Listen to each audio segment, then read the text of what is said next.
Good morning, everyone, and welcome back to the another exciting episode of WEC podcast by IDM College Gwalior, a platform where inspiring conversation, new ideas, empowering stories come together to motivate and create a positive change. So let's begin today.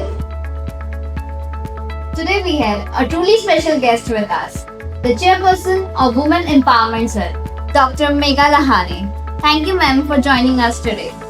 So before we begin, could you please tell us about yourself and the journey in WEC? Thank you, Madita. It's a great opportunity for me today to speak through this podcast with all our students. Well, as you have asked me about my journey, so let me just explain you. My professional career began somewhere in 1995, and I have been associated with various institutions of Gwalior.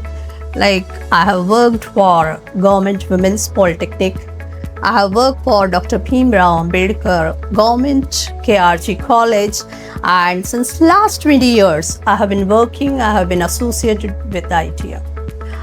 Throughout this journey, I have been learning many things because as you know that for learning there is no age. And it is not only the academics that I tried to learn, but many other things came across my life. Like Women Empowerment Cell, WEC is one of them. WEC है क्या और इसका purpose क्या है? WEC Women Empowerment Cell, इसका purpose, इसका उद्देश्य बोले तो हम यहाँ पे अपने ITM के अंदर आने वाली सभी छात्राओं को न केवल उनकी पढ़ाई में उनका श्रेष्ठ प्रदर्शन करवाना चाहते हैं, बल्कि हम चाहते हैं कि हमारी लड़कियां इतनी साहसी हो कि जब वो ITM से निकले तो दुनिया के किसी भी कोने में अगर वो चली जाएं तो वो बहुत आत्मनिर्भर बन के निकले और बहुत ही कॉन्फिडेंट फील करें। काफी बच्चे ऐसा सोचते हैं कि WEC सिर्फ लड़कियों के लिए है। ये सच है या फिर कोई भी उसका एक पार्ट हो सकता है? जैसा कि नाम है विमेन एम्पावरमेंट सेल, तो हाँ, ये एक मिथ हमारे बच्चों में है कि उन्हें लगता है ये केवल और केवल लड़कियों के लिए, छात्राओं के लिए है, लेकिन ये बिल्कुल सच नहीं है। मैं अपना पर्सनल ओपिनियन बताऊं तो मैं जेंडर इक्वालिटी में बिलीव करती हूँ और मेरा ऐसा विश्वास है कि अगर हम अपने दोनों ही जेंडर्स को साथ लेके चलते हैं तो एक परस्पर कोऑर्डिनेशन, हार्मोनी क्रिएट होती है और दोनों ही जेंडर्स हमारे अपने आप को बहुत कॉन्फिडेंट भी फील करते हैं। तो ऐसा कतई नहीं है कि WEC में केवल बॉयज़ ही आएंगे, लड़कियां ही आएंगी।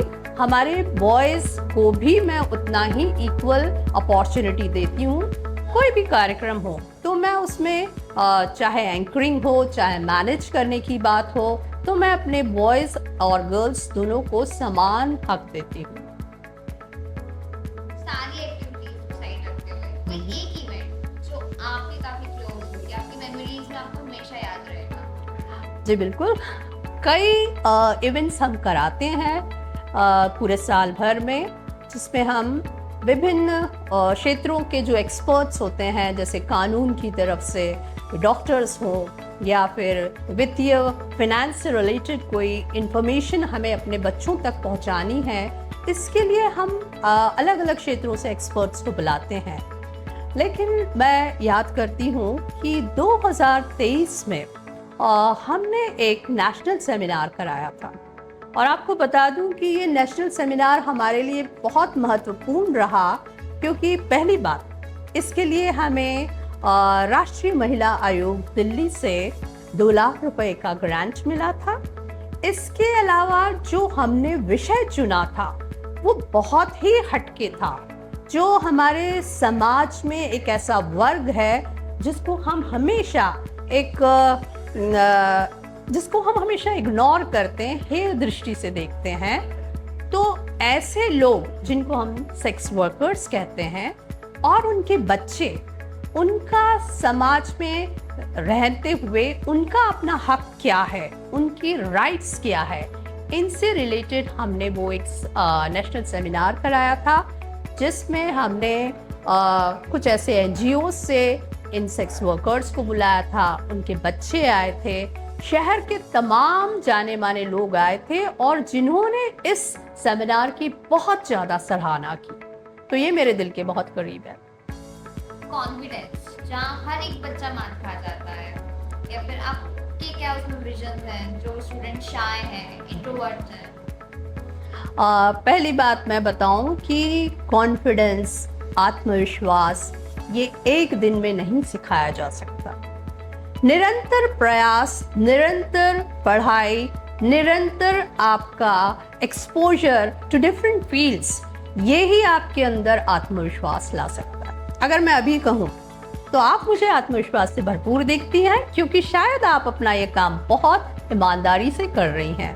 तो मेरा ऐसा सोचना है कि आपका कॉन्फिडेंस तभी बिल्ड होता है जब आप अपना लक्ष्य बना लेते हैं और उस लक्ष्य पर चलने के लिए आप निरंतर कड़ी मेहनत करते हैं। तो वो कड़ी मेहनत और आपका एक सुनिश्चित ऑब्जेक्टिव आपको सक्सेस की तरफ ले जाता है, और जब आप सक्सेसफुल हो जाते हैं तो आपका कॉन्फिडेंस अपने आप रिफ्लेक्ट होता है। Social media plays a really great role in everybody's. Of course, I also consider कि social media has a vital role to play in the career of our students. लेकिन यहाँ मैं आपसे एक बात कहना चाहूँगी कि सोशल मीडिया एक तरह की टेक्निक, एक तरह की टेक्नोलॉजी है, और किसी भी टेक्नोलॉजी का उपयोग उतना ही अच्छा है जो आपके अस्तित्व पे प्रश्न चिन्ह ना लगाए। अगर आप चैट जीपीटी की मदद लेते हैं तो आपको लगता है आप बहुत अच्छा काम कर रहे हैं। हम कतई आपसे ये नहीं चाहेंगे कि आप अपने सोचने की ताकत को खत्म कर दें। आप अपनी जो क्रियाशीलता है, आपकी जो क्रिएटिविटी है, उसको बिल्कुल मत रोकिए। आप टेक्नोलॉजी की मदद लीजिए। सोशल मीडिया पे आप एक्टिव रहना चाहते हैं तो उन्हीं बातों को मतलब अपनाइए जो सही है, क्योंकि सोशल मीडिया पे आजकल किसी भी तरह के किसी भी विषय पे बातचीत होती है जो हमारे युवा वर्ग को ज़्यादातर भ्रमित कर देती है, भटका देती है। तो आपके अंदर ये जजिंग कैपेसिटी होनी चाहिए कि क्या ये सही है, क्या ये गलत है। तो सोशल मीडिया मेरे हिसाब से एक गलत मीडिया नहीं है, लेकिन ये आप पे निर्भर करता है कि आप उसकी कितनी सही बात को अपनाते हैं और किसे आप छोड़ देते हैं। तो सोशल मीडिया का WEC में कोई हेल्प करता है या फिर सिर्फ चैलेंजेस ही? बिल्कुल बिल्कुल। देखिए, मैंने कहा आपसे कि सोशल मीडिया का रोल आज की दुनिया में हम सभी के लिए बहुत महत्वपूर्ण हो गया है, लेकिन जैसे मैंने कहा कि इसका उपयोग उतना ही करें जो आपके लिए फायदेमंद है। तो अगर मैं WEC की बात करूं तो विमेन एम्पावरमेंट सेल के जितने भी हमारे प्रोग्राम्स होते हैं, हम मदद लेते हैं। फेसबुक की लेते हैं, इंस्टाग्राम की लेते हैं, व्हाट्सएप की लेते हैं, हम प्रिंट मीडिया का यूज़ करते हैं। हम इतनी सारी चीज़ों का यूज़ कर रहे हैं, लेकिन इसका मतलब ये नहीं कि हमने अपनी जो सोचने की ताकत है उसको बिल्कुल ख़त्म कर दिया। हम इसकी मदद से अपने कार्यक्रम में चार चांद लगाना पसंद करते हैं, ना कि पूरी तरह से उस पर निर्भर हो जाते हैं। स्टूडेंट्स WEC कैसे ज्वाइन करें? देखो बेटा, WEC को ज्वाइन करने का कोई एक मतलब ऐसा विशेष फॉर्मेलिटी नहीं है। हाँ, आपको जब लगता है कि आप वाकई विमेन एम्पावरमेंट सेल से रिलेटेड विषयों में आगे आके कुछ करना चाहते हैं और वो आपकी एक चाहत है, तो मैं ऐसे लोगों का हमेशा स्वागत करती हूँ मेरे सेल में। और मेरे सेल में मेरे कुछ मेंबर्स भी हैं जो अलग अलग डिपार्टमेंट से हैं। तो वो जो टीचर्स हैं, अगर आपके डिपार्टमेंट के हैं, आप उनको अप्रोच कर सकते हैं और कभी भी आप हमारे सेल को आके ज्वाइन कर सकते हैं। You are most welcome. Before we wrap up, what's your vision in upcoming years? अगर मैं विमेन एम्पावरमेंट सेल की बात कहूँ तो फिर से मैं ये कहूँगी कि मेरा अपना एक पर्सनल पर्सपेक्टिव है कि मैं चाहती हूँ कि हम दोनों जेंडर्स के लिए काम करें। तो मैं I believe in gender equality, और इस जेंडर इक्वालिटी के लिए ही मैं काम करना पसंद करूँगी। हो सकता है कुछ आने वाले सालों में ये जो आप विमेन एम्पावरमेंट सेल का फ्लैक्स देख रहे हैं, इसकी जगह हम जेंडर इक्वालिटी के ऊपर बात करें। तो I do believe in gender equality. Ma'am, आप हर एक स्टूडेंट को एक कोई मैसेज अगर सेंड करो तो वो क्या होगा?